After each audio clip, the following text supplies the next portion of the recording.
Yo, alors si tu entends que des avis négatifs ou que des avis positifs sur La Cage et que tu veux un petit peu plus de nuances, laisse-moi te faire ma petite critique à chaud. Je viens de terminer la série, je vais te donner mon avis de manière la plus constructive possible en passant par les points les plus essentiels. Tu me dis rester d'accord avec moi avant ou après avoir vu la série et voilà, ensemble voyons si ça passe ou ça casse.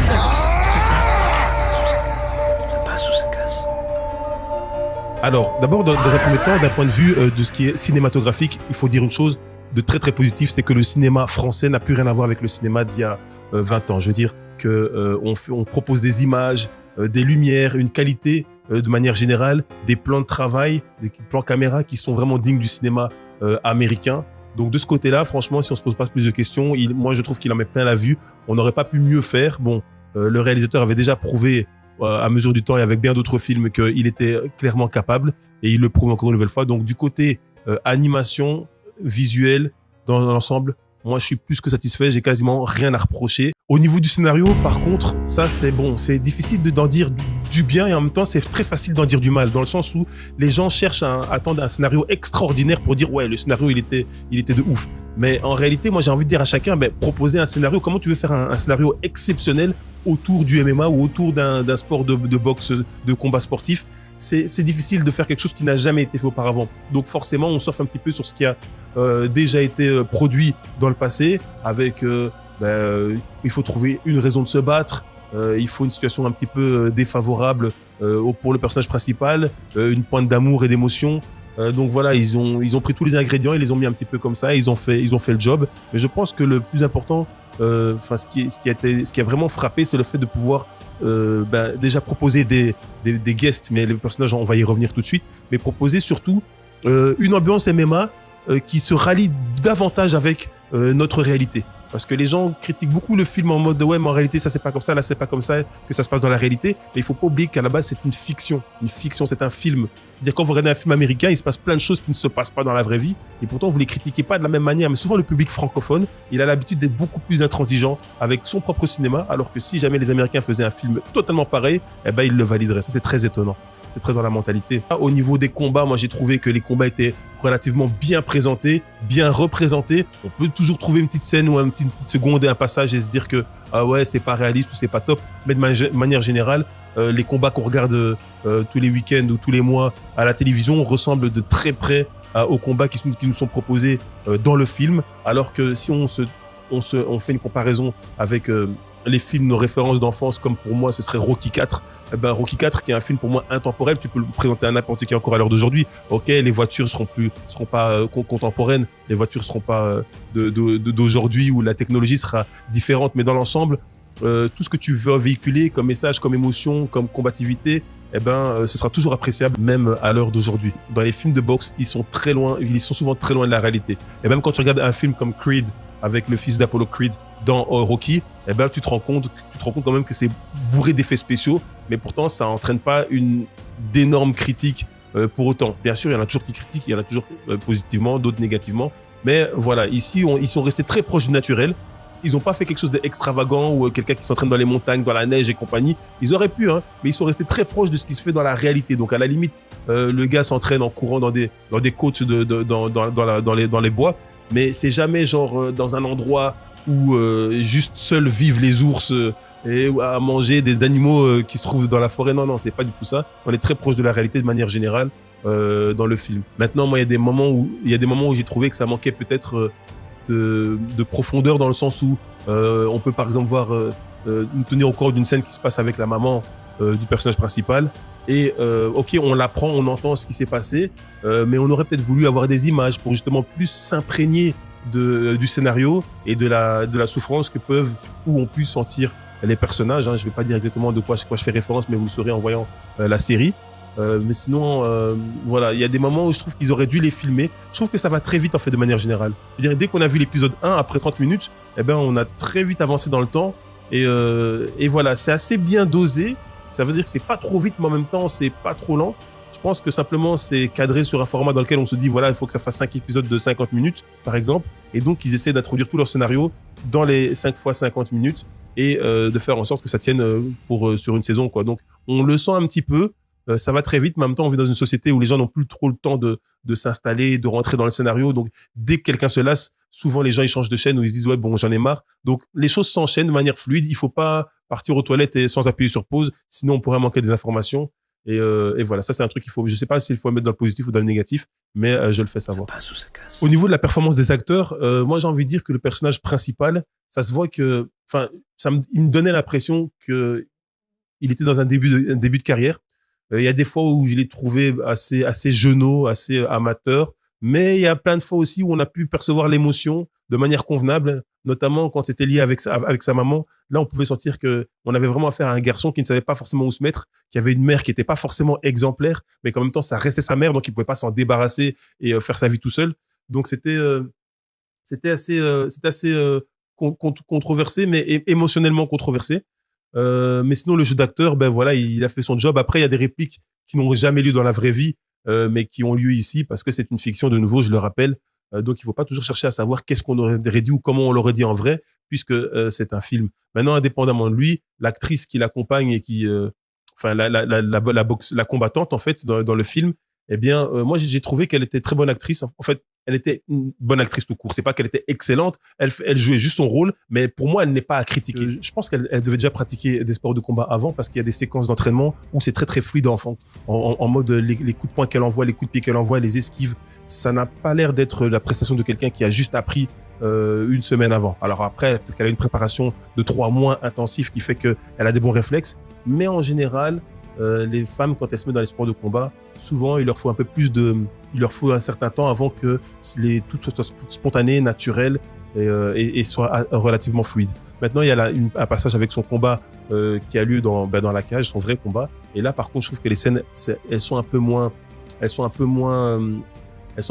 bien faites, mais en même temps, elle a affaire à un dinosaure en face de elle qui est probablement pas de la même catégorie de poids que elle dans la réalité.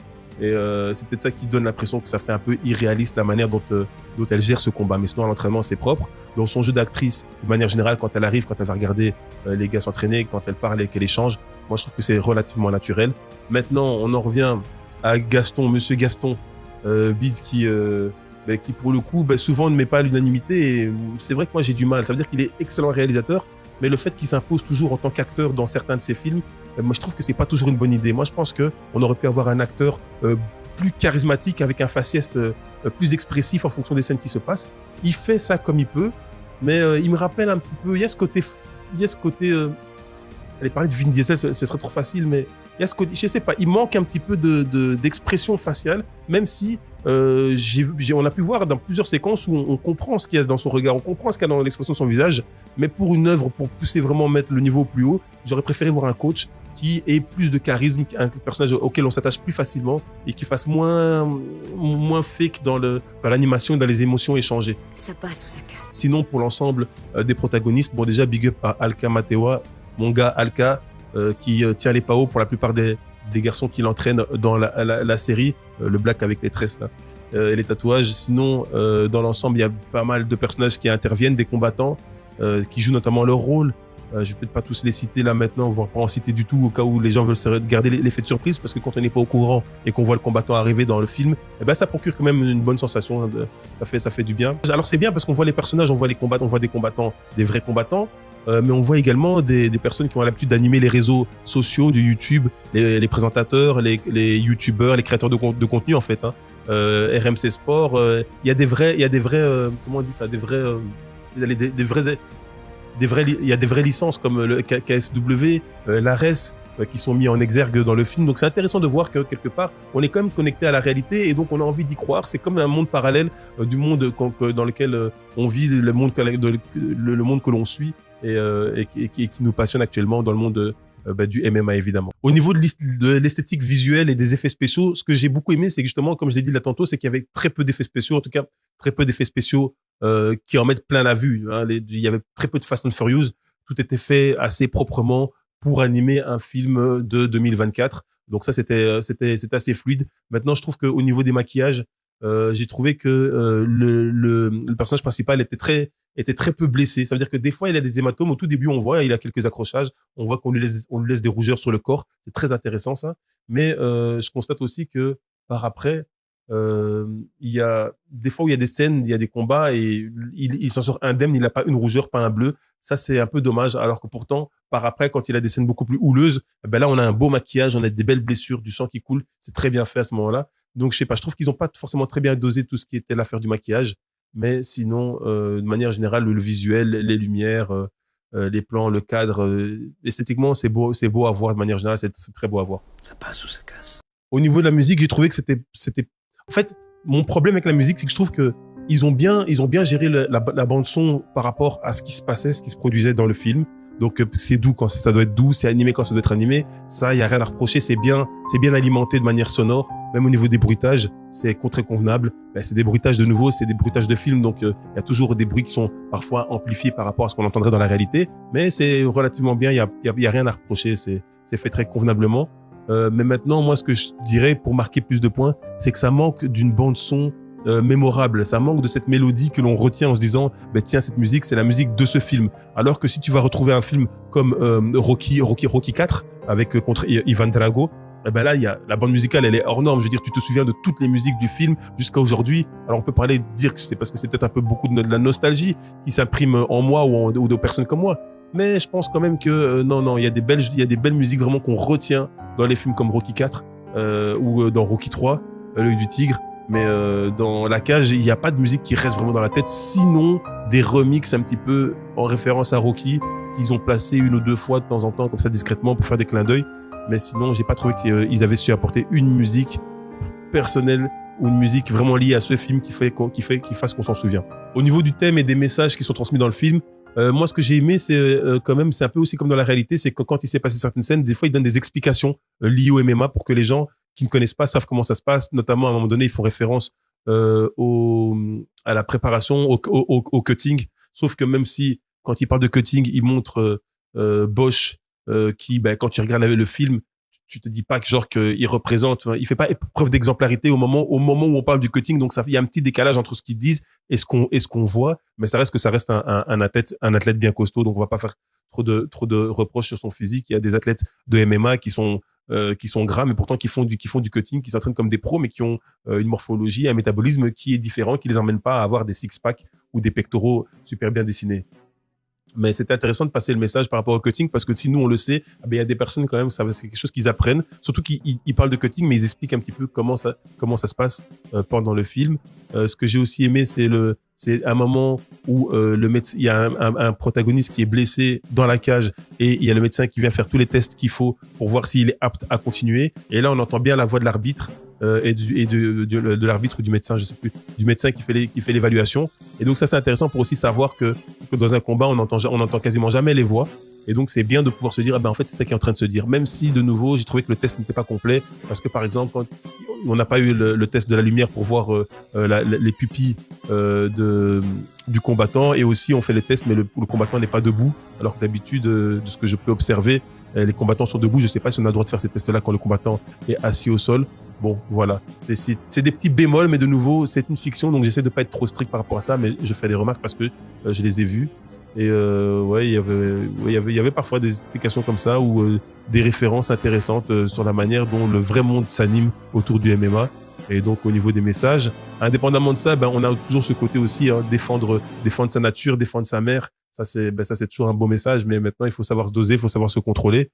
Et voilà, mais après c'est pas un film qui est fait à titre pédagogique non plus, donc il se passe parfois de l'animation, d'un petit peu de violence, mais ça fait partie du game, donc il faut pas venir là pour voir des Teletubbies s'embrasser entre eux, on n'est pas là pour ça. Voilà, donc de manière générale, moi je trouve que c'est une chouette série, franchement, je ne sais même pas qui aurait pu faire mieux, parce qu'en réalité, si jamais il y en a qui sont pas satisfaits, la question que moi je vous pose à vous, c'est comment est-ce qu'on aurait pu faire mieux? Parce que si jamais, vous pouvez même le mettre en commentaire, qu'est-ce qui aurait été mieux pour que la série, en 5 épisodes de 50 minutes, soit beaucoup mieux et qui fait que ça vous rébute, ce qui fait que là, vous validez pas. Hein, qu'est-ce que vous auriez fait, qu'est-ce que vous auriez apporté et qui, selon vous, aurait fait toute la différence? C'est ça la question que moi je me pose, vous pouvez toujours le mettre en commentaire. Mais de manière générale, je pense que c'est une bonne série, je pense que ça vaut la peine. On dirait qu'elle est divisée en deux un petit peu, on dirait que elle est faite pour que en 2 épisodes, si on s'arrête à la fin du deuxième épisode, on a vu ce qu'on devait voir, et si on apprécie, on prolonge avec le troisième, quatrième et cinquième épisode. J'ai eu cette impression qu'elle a été divisée un petit peu en deux, donc à la limite, si vous voulez vous faire une bonne idée, regardez les 2 premiers épisodes, et si vous êtes encore dans le train, alors regardez tout le reste. Surtout que le dernier épisode, il est assez émotionnel. Ça veut dire que même il manquait cette bande-son qui fasse que ça reste mémorable, ça n'empêche que il y a quand même eu un fait d'armes, il y a eu des faits qui font que, à un moment donné, on se met à la place du personnage et on se dit, si jamais on avait une copine comme ça, un ami qui est un peu envieux, un coach à qui il peut arriver des problèmes alors qu'on commence à s'attacher, une maman qui n'est pas exemplaire mais qu'on aime parce que c'est notre mère, tous ces éléments font qu'à un moment donné, on rentre dans le personnage et j'ai pas forcément vécu sa vie, mais j'arrive à me dire, ah ouais, ce serait probablement difficile, et alors à ce moment-là, ouais, il y a un petit côté émotionnel qui s'empare de nous. Mais sinon, de manière générale, ça reste une série que je recommande pour les passionnés de MMA. Et voilà, faites-vous votre idée. Et si vous l'avez déjà vu ou vous voulez le voir, n'hésitez pas à mettre des questions en commentaire ou votre avis. Et comme ça, tout le monde pourra en profiter. C'était ma petite critique rapidos bien faitos. J'espère qu'elle n'a pas duré trop longtemps. Et maintenant, rendez-vous pour une prochaine vidéo. J'en sorte comme ça de temps en temps. Et on verra ensemble si ça passe ou ça casse.